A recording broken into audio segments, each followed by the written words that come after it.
ಸ್ನೇಹಿತರೆ ನಮಸ್ತೆ, ಮತ್ತೆ ನಿಮಗೆ Q&A ಸೆಷನ್ ಎಪಿಸೋಡ್ ನಂಬರ್ 13ಗೆ ನಿಮ್ಗೆಲ್ರಿಗೂ ಸ್ವಾಗತ. ಬನ್ನಿ ಈ Q&A ಸೆಷನಲ್ಲಿ ಯಾರು ಯಾವ್ಯಾವ ಕ್ವಶನ್ನ ಕೇಳಿದಾರೆ ಅಂತ ನೋಡೋಣ. ಆ ವಿಡಿಯೋನ ಸ್ಕಿಪ್ ಮಾಡದೆ ಲಾಸ್ಟ್ವರೆಗೂ ತಪ್ಪದೆ ನೋಡಿ. ಹಾಗೆ ನೀವೇನಾದ್ರೂ ನಮ್ಮ ಚಾನಲ್ ಹೊಸಬ್ರಾಗಿದ್ರೆ ಅಂತ ಹೇಳಿದ್ರೆ ಈ ಚಾನಲ್ನ ತಪ್ಪದೆ ಸಬ್ಸ್ಕ್ರೈಬ್ ಮಾಡ್ಕೊಳ್ಳಿ. ಜೊತೆ ಕಾಣೋ ಬೆಲ್ ಐಕನ್ನ ಆನ್ ಮಾಡಿ. ಇದರಿಂದ ಏನಾಗುತ್ತೆ ಅಂದ್ರೆ ನಾನು ಮಾಡಿದ ಎಫ್.ಎಂ ಡೈರೆಕ್ಟ್ ನಿಮ್ಮ ಮೊಬೈಲ್ಗೆ ರೀಚ್ ಆಗುತ್ತೆ. ಸ್ನೇಹಿತರೆ, ನಾಗಾಭರಣ ಅನ್ನೋರು ಬಂದ್ರು ಒಂದು ಇಂಟ್ರೆಸ್ಟಿಂಗ್ ಕ್ವಶನ್ನ ಕೇಳಿದ್ದಾರೆ. ಏನಂತ ಹೇಳಿದ್ರೆ, ನಮ್ದು ಟಾಟಾ ಅಲ್ಟ್ರೋಸ್ ಇದೆ, CNG ಕಿಟ್ ಇನ್ಸ್ಟಾಲ್ ಮಾಡಿಸ್ಬೇಕು ಅಂದ್ರೆ ಯಾವ company CNG kit best and RTO permission ತಗೋಬೇಕಾ, RC ಕಾರ್ಡ್ ಅಲ್ಲಿ ಪೆಟ್ರೋಲ್ ಪ್ಲಸ್ CNG ಅಂತ ಇರಬೇಕಾ, ಇದರ ಬಗ್ಗೆ ಸ್ವಲ್ಪ ಇನ್ಫಾರ್ಮೇಶನ್ ತಿಳಿಸ್ಕೊಡಿ ಅಂತ ಕೇಳ್ತಿದ್ದಾರೆ.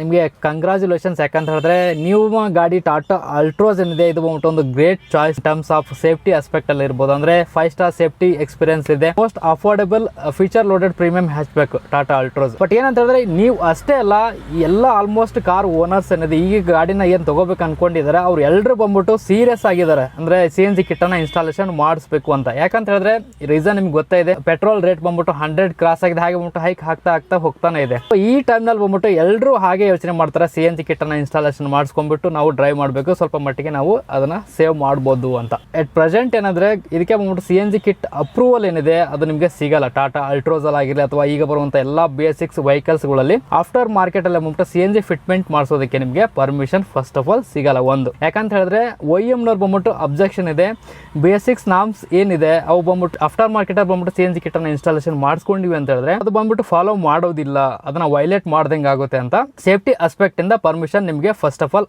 RTO ಕಡೆಯಿಂದ ಆಗಲಿ ಅಥವಾ ಗವರ್ಮೆಂಟ್ ಕಡೆಯಿಂದ ಇನ್ನು ಪರ್ಮಿಷನ್ ಸಿಗ್ತಿಲ್ಲ. ಪ್ರೆಸೆಂಟ್ ಅಪ್ಡೇಟ್ ಪ್ರಕಾರ ನಿಮ್ಗೆ ಹೇಳೋದಾಯ್ತು ಅಂದ್ರೆ ಆಲ್ಮೋಸ್ಟ್ 2022 ಲಾಸ್ಟ್ ಅಲ್ಲಿ ಅಥವಾ 2023 ಫಸ್ಟ್ ಕ್ವಾರ್ಟರ್ ಬಂದ್ಬಿಟ್ಟು CNG ಕಿಟ್ ಅನ್ನ ಇನ್ಸ್ಟಾಲೇಷನ್ ಮಾಡೋದಕ್ಕೆ ಪರ್ಮಿಷನ್ ಸಿಗ್ಬೋದು. ಬಟ್ ಎಟ್ ಪ್ರೆಸೆಂಟ್ ಅಂತ ನಿಮಗೆ BS6 ವೆಹಿಕಲ್ಗಳಲ್ಲಿ ಅಪ್ರೂವಲ್ ಸಿಗಲ್ಲ.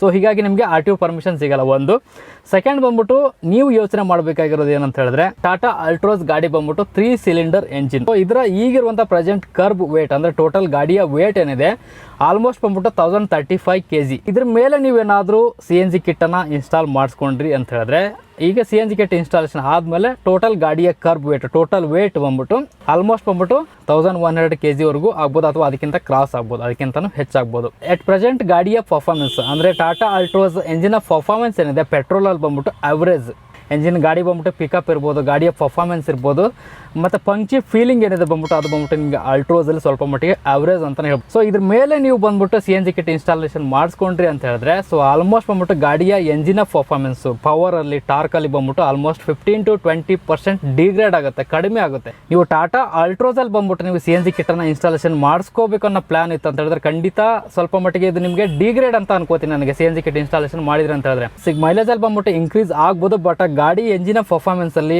ಅಥವಾ ಗಾಡಿ ಎಂಜಿನ ರಿಲಯಬಿಲಿಟಿಯಲ್ಲಿ ಬಂದ್ಬಿಟ್ಟು ನಿಮಗೆ ಆಲ್ಮೋಸ್ಟ್ ಡಿಗ್ರೇಡ್ ಆದಂಗೆ ಆಗುತ್ತೆ. ಸೊ ಹೀಗಾಗಿ ಸ್ವಲ್ಪ ಮಟ್ಟಿಗೆ ಟಾಟಾ ಅಲ್ಟ್ರೋಸಲ್ಲಿ ನೀವೇನು CNG ಕಿಟ್ ಇನ್ಸ್ಟಾಲೇಷನ್ ಮಾಡಿಸ್ಕೋಬೇಕಂತ ಏನಿದ್ದೀರಾ ಸ್ವಲ್ಪ ಮಟ್ಟಿಗೆ ಯೋಚನೆ ಮಾಡಿ ಈ ಪಾಯಿಂಟ್ ಮೇಲೆ.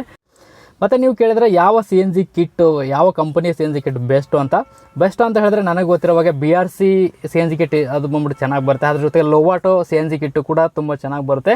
ಬಟ್ ಎಟ್ ಪ್ರೆಸೆಂಟ್ ನಿಮಗೆ ಪರ್ಮಿಷನ್ ಸಿಗದೇ ಇರೋ ಕಾರಣಕ್ಕೆ ಈಗ ನೀವು CNG ಕಿಟ್ಟನ್ನು ಇನ್ಸ್ಟಾಲೇಷನ್ ಮಾಡಿಸ್ಕೊಳ್ಳೋಕೆ ಆಗಲ್ಲ. ಓಕೆನಾ? ಸೊ ಅಲ್ಲಿವರೆಗೂ ಅಪ್ರೂವಲ್ ಸಿಗೋವರೆಗೂ ನೀವು ವೇಟ್ ಮಾಡಿ. ಹಾಗೆ ನಾನು ಹೇಳಿದ ಪಾಯಿಂಟ್ ಮೇಲೆ ಸ್ವಲ್ಪ ಮಟ್ಟಿಗೆ ಯೋಚನೆ ಮಾಡಿ. ಎಸ್ಪೆಷಲಿ ಟಾಟಾ ಅಲ್ಟ್ರೋಸ್ ಓನರ್ಸ್ ಏನಿದೆ ಅವ್ರೇನಾದರೂ CNG ಕಿಟ್ ಇನ್ಸ್ಟಾಲೇಷನ್ ಮಾಡಿಸ್ಕೋಬೇಕಂತ ಪ್ಲಾನ್ ಮಾಡ್ತಿದ್ರು ಅಂತ ಹೇಳಿದ್ರೆ ಖಂಡಿತ ಸ್ವಲ್ಪ ಮಟ್ಟಿಗೆ ಯೋಚನೆ ಮಾಡಿ. ನೆಕ್ಸ್ಟ್ ಸ್ನೇಹಿತರೆ, ಹೇಮಂತ್ ಅನ್ನೋರು ಕೇಳ್ತಿದ್ದಾರೆ. ಏನಂತ ಹೇಳಿದ್ರೆ, hi sir, in last Q&A I asked about which car to buy under 8 lakh but Tata Punch is overpriced, so drop plan. Now it's my choice is between Nissan Magnite ಅಥವಾ Renault Kiger or Swift or any second hand car ಅಂತ ಕೇಳ್ತಿದ್ದಾರೆ. Actually ಬಂದ್ಬಿಟ್ಟು ಎಲ್ಲರ expectation ಏನಿತ್ತು, ನಮ್ಮ expectation ಬಂದ್ಬಿಟ್ಟು Tata punch ಒಂದು aggressive rate ಅಲ್ಲಿ ಬಂದ್ಬಿಟ್ಟು ಲಾಂಚ್ ಆಗುತ್ತೆ ಅಂತ ಇತ್ತು. ಬಟ್ ಏನಂತ ಹೇಳಿದ್ರೆ ಇದು ಎರಡು ಬೇಸ್ ಮತ್ತು ಹಾಗೆ ಬಂದ್ಬಿಟ್ಟು ಅದ್ರ ನೆಕ್ಸ್ಟ್ ವೇರಿಯಂಟ್ ಏನಿದೆ ಅಡ್ವೆಂಚರ್ ಮತ್ತೆ ಪ್ಯೂರ್ ಬಂದ್ಬಿಟ್ಟು ಇದು ವ್ಯಾಲ್ಯೂ ಫಾರ್ ಮನಿ ಅನ್ಕೋತೀನಿ. ಅಡ್ವೆಂಚರ್ ಪ್ಲಸ್ ರಿದಮ್ ಪ್ಯಾಕ್ ಅಲ್ಲಿ ಅದು ಬಂದ್ಬಿಟ್ಟು ಆಲ್ಮೋಸ್ಟ್ 780 ಆಗಿಬಿಡುತ್ತೆ, 760 to 780. ಬಟ್ ಅದಕ್ಕಿಂತ ಹೆಚ್ಚು ಹೋಯ್ತು ಅಂತ ಹೇಳಿದ್ರೆ ಅಕಾಂಪ್ಲಿಷ್ ಅಥವಾ ಕ್ರಿಯೇಟಿವ್ ವೇರಿಯಂಟ್ಗೆ ಹೋದ್ವಿ ಅಂತ ಹೇಳಿದ್ರೆ ಸೊ ಅಲ್ಲಿ ಬಂದ್ಬಿಟ್ಟು ನಮಗೆ 9 ರಿಂದ 10 ಲಕ್ಷ 10.5 ಲಕ್ಷದವರೆಗೂ ಆಗುತ್ತೆ ಆಲ್ಮೋಸ್ಟ್ ಟಾಪ್ ಎಂಡ್. ಬಟ್ ಅಷ್ಟೊಂದು ಅಮೌಂಟನ್ನು ಇನ್ವೆಸ್ಟ್ ಮಾಡೋದು ಒಂದು 1.2 ಲೀಟರ್ ಎಂಜಿನ್ ಇರುವಂಥ ಗಾಡಿಗೆ ನಾವು ಅಷ್ಟೊಂದು ಅಮೌಂಟನ್ನು ಇನ್ವೆಸ್ಟ್ ಮಾಡೋದು ಅಷ್ಟು ಸಮಂಜಸ ಅಲ್ಲ ಅಂತ ಅನಿಸುತ್ತೆ ನನಗೂ ಕೂಡ. ಹಾಗಾಗಿ ನಿಮ್ಗೆ ಏನಾದರೂ ಪಂಚೆ ಹೋಗಬೇಕು ಅಂತ ಹೇಳಿದ್ರೆ ಆಲ್ಮೋಸ್ಟ್ ಅಪ್ ಟು ಅಡ್ವೆಂಚರ್ ರಿದಮ್ವರೆಗೂ ಹೋಗ್ಬೋದು. ನಿಸಾನ್ ಮ್ಯಾಗ್ನೆಟನ್ನು ನೀವು ಪ್ರಿಫರ್ ಮಾಡ್ಬೋದು. ಯಾಕಂದರೆ ಅಲ್ಲಿ ಆಲ್ಮೋಸ್ಟ್ 8 ಕಾಲ ಅಥವಾ 8.5 ಲಕ್ಷದೊಳಗೆ ನಿಮಗೆ ಆಲ್ಮೋಸ್ಟ್ ಒಂದು ಟರ್ಬೋ ಚಾರ್ಜ್ ಪೆಟ್ರೋಲ್ ಇಂಜಿನ್ ಸಿಗುತ್ತೆ. ಒಂದು ಪರ್ಫಾರ್ಮೆನ್ಸಲ್ಲಿರ್ಬೋದು ಅಥವಾ ರಿಲಯಬಿಲಿಟಿ ಆಗಿರ್ಬೋದು, ನಿಮಗೆ ಪಂಕ್ಚಿ ಫೀಲಿಂಗ್ ಇದೆ ಡ್ರೈವಿಂಗಲ್ಲಿ ಬಂದ್ಬಿಟ್ಟು ಅದು ಸಿಗುತ್ತೆ ನಿಸಾನ್ ಮ್ಯಾಗ್ನೆಟಲ್ಲಿ. ಹಾಗೆ ಬಂದ್ಬಿಟ್ಟು ಆ ವೇರಿಯಂಟ್ ಅಂದರೆ 8 ಕಾಲ ಅಥವಾ 8.5 ಲಕ್ಷದೊಳಗೆ ಏನು ಸಿಗುತ್ತೆ ಅದರಲ್ಲಿ ಆಲ್ಮೋಸ್ಟ್ ಎಲ್ಲ ಫೀಚರ್ಸ್ ನಿಮಗೆ ಸಿಗುತ್ತೆ.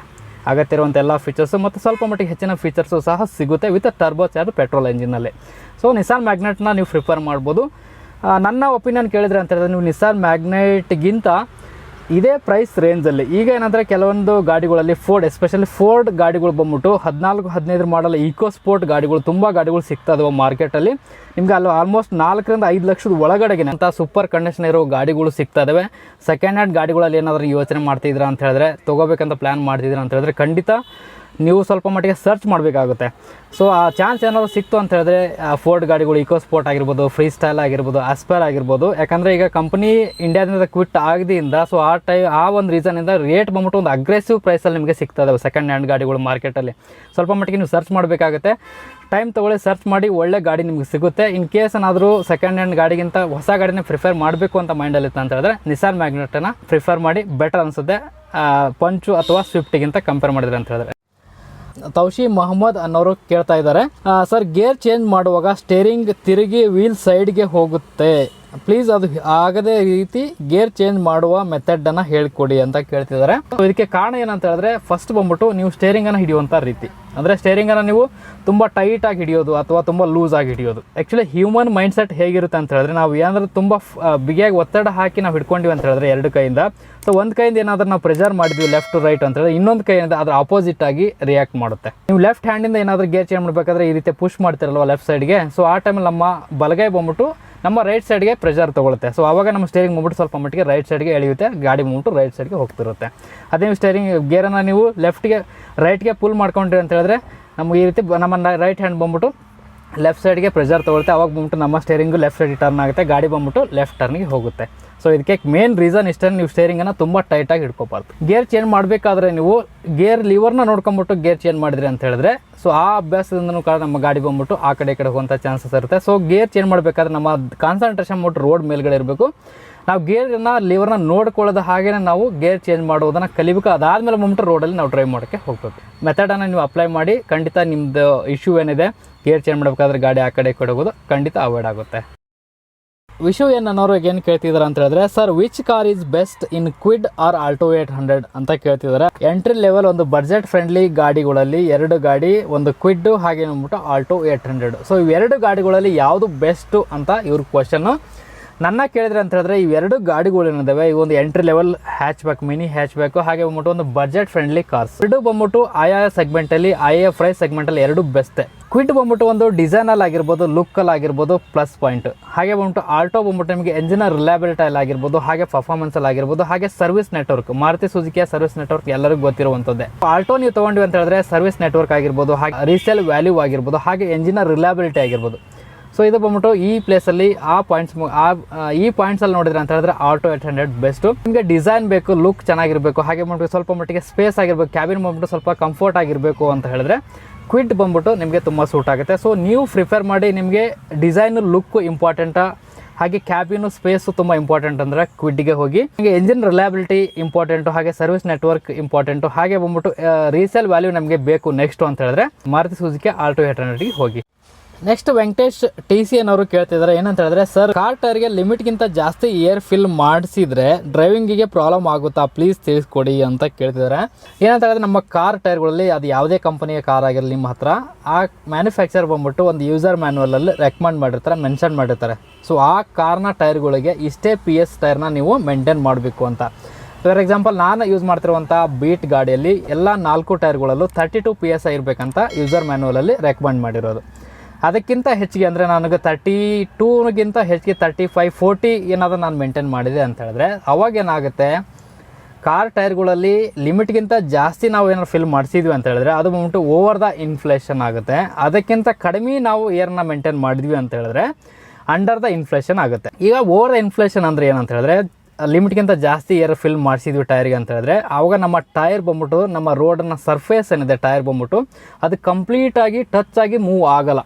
ಕಾರ್ನ ಟೈರ್ನ ಮಧ್ಯ ಭಾಗ ಏನಿದೆ ಅದು ಮಾತ್ರನೇ ನಮ್ಮ ರೋಡ್ಗೆ ಟಚ್ ಆಗುತ್ತೆ ಸರ್ಫೇಸ್ಗೆ. ಅದರ ಆ ಕಡೆ ಈ ಕಡೆ ಲೆಫ್ಟ್ ರೈಟ್ದು ಪೋರ್ಷನ್ ಇದೆ ಅದರಲ್ಲಿ ಬಂದ್ಬಿಟ್ಟು ಗ್ಯಾಪ್ ಮೇಂಟೈನ್ ಆಗುತ್ತೆ ರೋಡ್ಗೂ ಹಾಗೂ ಟೈರ್ಗೂ. ಸೊ ಅವಾಗ ಬಂದ್ಬಿಟ್ಟು ಟೈರ್ ಬಂದ್ಬಿಟ್ಟು ನಡುವಿನ ಭಾಗ ಏನಿದೆ ಯಾವುದು ನಮ್ಮ ರೋಡ್ಗೆ ಟಚ್ ಆಗಿ ಮೂವ್ ಆಗ್ತಾ ಇರುತ್ತೆ ಅದು ಬಂದ್ಬಿಟ್ಟು ತುಂಬಾ ಬೇಗನೆ ಸೌದೋಗ್ಬಿಡುತ್ತೆ. ಆ ಕಡೆ ಈ ಕಡೆ ಲೆಫ್ಟ್ ರೈಟ್ದು ಟೈರ್ನ ಥ್ರೆಡ್ಸ್ ಏನಿದೆ ಅದು ಬಂದ್ಬಿಟ್ಟು ಬಟನ್ಸ್ ಚೆನ್ನಾಗಿರುತ್ತೆ, ಬಟ್ ನಡುವಿಂದು ಪೂರ್ತಿಯಾಗಿ ಸೌದ್ ಹೋಗುತ್ತೆ, ಬೇಗನೆ ಸೌದ್ ಹೋಗುತ್ತೆ. ಇನ್ ಕೇಸ್ ಏನಾದ್ರೂ ನೀವು ಲಿಮಿಟ್ಗಿಂತ ಕಡಿಮೆ ಏರ್ನ ಮೇಂಟೈನ್ ಮಾಡಿದ್ರಿ ಅಂತ ಹೇಳಿದ್ರೆ ಅಂಡರ್ ದ ಇನ್ಫ್ಲೇಷನ್ ಅಂದ್ರೆ ಏನು, ಟೈರ್ನ ಲೆಫ್ಟ್ ರೈಟ್ ಆ ಕಡೆ ಈ ಕಡೆ ಭಾಗ ರೋಡ್ಗೆ ಟಚ್ ಆಗುತ್ತೆ, ಸೆಂಟ್ರ್ ಪಾಯಿಂಟ್ ಏನಿದೆ ಅದು ಬಂದ್ಬಿಟ್ಟು ಟಚ್ ಆಗಲ್ಲ, ಟೈರ್ನ ಮಧ್ಯದ ಭಾಗ ಹಾಗೆ ರೋಡ್ಗೂ ಗ್ಯಾಪ್ ಮೇಂಟೈನ್ ಆಗುತ್ತೆ. ಅವಾಗ ಏನಾಗುತ್ತೆ ಆ ಕಡೆ ಈ ಕಡೆ ಲೆಫ್ಟ್ ರೈಟ್ದು ಬಟನ್ಸ್ ಥ್ರೆಡ್ ಏನಿದೆ ಅದು ಬೇಗನೆ ಸೌದ್ ಹೋಗುತ್ತೆ, ಹಾಗೆ ನಡುವಿನ ಥ್ರೆಡ್ ಏನಿದೆ ಅದು ಬಂದ್ಬಿಟ್ಟು ಚೆನ್ನಾಗಿರುತ್ತೆ. ಟೈರ್ಗಳು ಬಂದ್ಬಿಟ್ಟು ಅನ್ಈವನ್ ವೇರ್ ಔಟ್ ಆಗಿಬಿಡುತ್ತೆ, ಅಂದರೆ ಲೆಫ್ಟ್ ರೈಟ್ದು ಬೇಗನೆ ಸೌದ್ ಹೋಗ್ಬೋದು ಅಥವಾ ಟೈರ್ನ ಮಧ್ಯದ ಭಾಗ ಬೇಗನೆ ಸೌದ್ ಹೋಗ್ಬೋದು. ಸೊ ಹೀಗಾಗಿ ಕಾರ್ನ ಮ್ಯಾನುಫ್ಯಾಕ್ಚರರ್ ಏನು ರೆಕಮೆಂಡ್ ಮಾಡಿರ್ತಾರೆ ಎಷ್ಟು ಪಿ ಎಸ್ ಅನ್ನು ಮೇಂಟೈನ್ ಮಾಡ್ಬೇಕಂತ ಹೇಳಿದ್ರೆ ಸೊ ಅಷ್ಟೇ ಪಿ ಎಸ್ ಅನ್ನು ಮೇಂಟೈನ್ ಮಾಡ್ಕೊಂಬಿಟ್ಟು ಡ್ರೈವ್ ಮಾಡಿದ್ರಿ ಅಂತ ಹೇಳಿದ್ರೆ ಕಾರ್ನ ಟೈರ್ಗಳು ಬಂದ್ಬಿಟ್ಟು ಲೈಫ್ ಬಂದ್ಬಿಟ್ಟು ಚೆನ್ನಾಗಿರುತ್ತೆ, ಹಾಗೆ ಬಂದ್ಬಿಟ್ಟು ಡ್ರೈವಿಂಗ್ ಕೂಡ ಕಂಫರ್ಟ್ ಆಗಿರುತ್ತೆ. ಏನು ರೆಕಮೆಂಡ್ ಮಾಡಿರ್ತಾರೆ ಯೂಸರ್ ಮ್ಯಾನುವಲ್ಲಿ ಅಷ್ಟೇ ಮೇಂಟೈನ್ ಮಾಡಬೇಕು. ಇಲ್ಲ ಅಂತ ಹೇಳಿದ್ರೆ ಸ್ವಲ್ಪ ಮಟ್ಟಿಗೆ 1 PS ಅಥವಾ 2 PS ನಡೆಯುತ್ತೆ, ಹೆಚ್ಚು ಕಡಿಮೆ ಮೇಂಟೈನ್ ಮಾಡೋದು. ಅಂದರೆ 32 ಅಂದರೆ 33 34ವರೆಗೂ ಓಕೆ, ಬಟ್ ಅದಕ್ಕಿಂತ ಜಾಸ್ತಿ ಏರ್ ಫಿಲ್ ಮಾಡಿಸ್ಬಾರ್ದು. ಸ್ನೇಹಿತರೆ, ಈ ಎಪಿಸೋಡ್ನ ಲಾಸ್ಟ್ ಕ್ವಶನ್ನ ಕೇಳ್ತಾ ಇರೋರು ವರಲಕ್ಷ್ಮಿ ಹಾಳಾಡಿ ಅನ್ನೋರು. ಅವ್ರೇನು ಕೇಳ್ತಿದ್ರು ಅಂತ ಹೇಳಿದ್ರೆ, ಗೇರ್ ಶಿಫ್ಟ್ ಮಾಡುವಾಗ ಫಸ್ಟ್ ಗೇರಿಂದ ಸೆಕೆಂಡ್ ಗೇರ್ಗೆ ಚೇಂಜ್ ಮಾಡಿದ ಮೇಲೆ ಕ್ಲಚ್ ಪ್ಲೇಟ್ ಸಡನ್ ಆಗಿ ರಿಲೀಸ್ ಮಾಡಬೇಕಾ ಅಥವಾ ನಿಧಾನವಾಗಿ ರಿಲೀಸ್ ಮಾಡಬೇಕಾ ಅಂತ ಕೇಳ್ತಿದ್ದಾರೆ. ಫಸ್ಟ್ ಗೇರ್ ಸೆಕೆಂಡ್ ಗೇರ್ ನೀವು ಸ್ಲೋ ಆಗಿ ರಿಲೀಸ್ ಮಾಡದೇ ಇದ್ರೆ ಸಡನ್ ಆಗಿ ರಿಲೀಸ್ ಮಾಡಿದ್ರಿ ಅಂತ ಹೇಳಿದ್ರೆ ಫಸ್ಟ್ ಗಾಡಿ ಬಂದ್ಬಿಟ್ಟು ಬಂದು ಬೀಳುವಂಥ ಚಾನ್ಸಸ್ ಇರುತ್ತೆ. ಇಲ್ಲ ಅಂತ ಹೇಳಿದ್ರೆ ಗಾಡಿ ಬಂದ್ಬಿಟ್ಟು ತುಂಬಾ ಜರ್ಕ್ ಹೊಡೆದು ಮೂವ್ ಆಗುವಂಥ ಚಾನ್ಸಸ್ ಇರುತ್ತೆ. ಬಟ್ ಇದೇ ಕೇಸು ನೀವು 3rd ಗೇರ್ ಆದಮೇಲೆ ಅಂದರೆ 4th 5th ಅಥವಾ 6th ಗೇರ್ ಎಂಗೇಜ್ ಮಾಡ್ಕೊಂಬಿಟ್ಟು ನೀವು ಸಡನ್ನಾಗಿ ಕ್ಲಚನ್ನು ರಿಲೀಸ್ ಮಾಡಿದರೂ ಸಹ ಅಷ್ಟು ನಿಮಗೆ ಜರ್ಕ್ ಹೊಡೆದ ಫೀಲ್ ಆಗಲ್ಲ, ಅಷ್ಟು ನಿಮ್ಗೆ ಗೊತ್ತಾಗಲ್ಲ ಜರ್ಕ್ ಹೊಡಿತಾ ಗಾಡಿ ಅಂತ. ಬಟ್ ಅದೇ ನೀವು 3rd 2nd 1st ನೀವೇನಾದರೂ ಸಡನ್ನಾಗಿ ರಿಲೀಸ್ ಮಾಡಿದ್ರಿ ಅಂತ ಹೇಳಿದ್ರೆ ಗಾಡಿ ಬಂದ್ಬಿಟ್ಟು ಜರ್ಕ್ ಹೊಡಿತೆ. ಬಟ್ ಇದೇ ಜರ್ಕ್ ಹೊಡೆಯೋ ಫೀಲಿಂಗ್ ಏನಿದೆ ಅದು ಬಂದ್ಬಿಟ್ಟು ಜರ್ಕ್ ಹೊಡೆಯುವಂಥ ಪ್ರೆಷರ್ ಏನಿದೆ ಅದು ಬಂದ್ಬಿಟ್ಟು ಸ್ವಲ್ಪ ಮಟ್ಟಿಗೆ ಕಡಿಮೆ ಆಗ್ತಾ ಹೋಗುತ್ತೆ ನಾವು ಗೇರ್ನ ಹೇಗೆ ಅಪ್ಶಿಫ್ಟ್ ಮಾಡ್ತಾ ಹೋಗ್ತೀವಿ. 4th 5th 6th ನಿಮ್ಗೆ ಅಷ್ಟು ಗೊತ್ತಾಗದೇ ಇರ್ಬೋದು ಗಾಡಿ ಜರ್ಕ್ ಹೊಡೆದು, ಬಟ್ ಏನಂತ ಹೇಳಿದ್ರೆ ಗಾಡಿ ಜರ್ಕ್ ಹೊಡೆಯುತ್ತೆ. ಸೊ ಹೀಗಾಗಿ ಅದು ಫಸ್ಟ್ ಗೇರ್ ಆಗಿರಲಿ, ಸೆಕೆಂಡ್ ಗೇರ್ ಆಗಿರಲಿ, 3rd ಗೇರ್ ಆಗಿರಲಿ ಅಥವಾ 5th 6th ಕ್ಲಚನ್ನು ತುಂಬ ಸ್ಲೋ ಆಗಿ ರಿಲೀಸ್ ಮಾಡಿದ್ರೆ ಬೆಟರು. ಇದರಿಂದ ಕ್ಲಚ್ ಪ್ಲೇಟ್ನ ಲೈಫು ಬಂದ್ಬಿಟ್ಟು ಇನ್ಕ್ರೀಸ್ ಆಗುತ್ತೆ, ಕ್ಲಚ್ ಪ್ಲೇಟ್ ಬಂದ್ಬಿಟ್ಟು ತುಂಬ ಬೇಗನೆ ಹಾಳಾಗೋದಿಲ್ಲ ಒಂದು. ಹಾಗೆ ಬಂದ್ಬಿಟ್ಟು ನಿಮ್ಮ ಡ್ರೈವಿಂಗ್ ಬಂದ್ಬಿಟ್ಟು ತುಂಬಾ ಕಂಫರ್ಟ್ ಆಗಿರುತ್ತೆ, ಅಂದರೆ ನಿಮ್ಮ ಜರ್ಕ್ ಹೊಡೆಯಂಥ ಫೀಲಿಂಗ್ ಏನಿದೆ ನಿಮ್ಗೆ ಗೊತ್ತಾಗಲ್ಲ. ಕ್ಲಚ್ ಪ್ಲೇಟ್ನ ಲೈಫು ಚೆನ್ನಾಗಿರಬೇಕು, ಹಾಗೆ ಬಂದ್ಬಿಟ್ಟು ನಮ್ಮ ಡ್ರೈವಿಂಗ್ ಬಂದ್ಬಿಟ್ಟು ತುಂಬ ಕಂಫರ್ಟ್ ಆಗಿರಬೇಕು ಅಂತ ಹೇಳಿದ್ರೆ ಅದು ಯಾವುದೇ ಗೇರ್ ಆಗಿರಲಿ ಕ್ಲಚ್ ಪ್ಲೇಟ್ನ ಸ್ಲೋ ಆಗಿ ಹಾಗೆ ಬಂದ್ಬಿಟ್ಟು ಕಾಮ್ ಆಗಿ ಹ್ಯಾಂಡಲ್ ಮಾಡಿ. ಸೊ ಇದೇ ಮೆಸೇಜ್ ಈ Q&A ಸೆಷನ್ ಇಲ್ಲಿಗೆ ಮುಗಿಸ್ತಾ ಇದ್ದೀನಿ ಸ್ನೇಹಿತರೆ. ನಿಮ್ದು ಯಾವ್ದಾದ್ರು ಡೌಟ್ಸು ಅಥವಾ ಕ್ವರೀಸ್ ಇತ್ತು ಅಂತ ಈ ವಿಡಿಯೋದ ಕಮೆಂಟ್ ಬಾಕ್ಸಲ್ಲಿ ಕಮೆಂಟ್ ಮಾಡಿ ತಿಳಿಸಿ. ಸೊ ಅದಕ್ಕೆ ನಾನು ಖಂಡಿತ ಆನ್ಸರ್ ಮಾಡ್ತೀನಿ ನೆಕ್ಸ್ಟ್ ಬರುವ Q&A ಎಪಿಸೋಡ್ನಲ್ಲಿ. ಮತ್ತೆ ಮುಂದಿನ ವಿಡಿಯೋದಲ್ಲಿ ಭೇಟಿಯಾಗೋಣ ಸ್ನೇಹಿತರೆ. ಜೈ ಹಿಂದ್, ಜೈ ಕರ್ನಾಟಕ.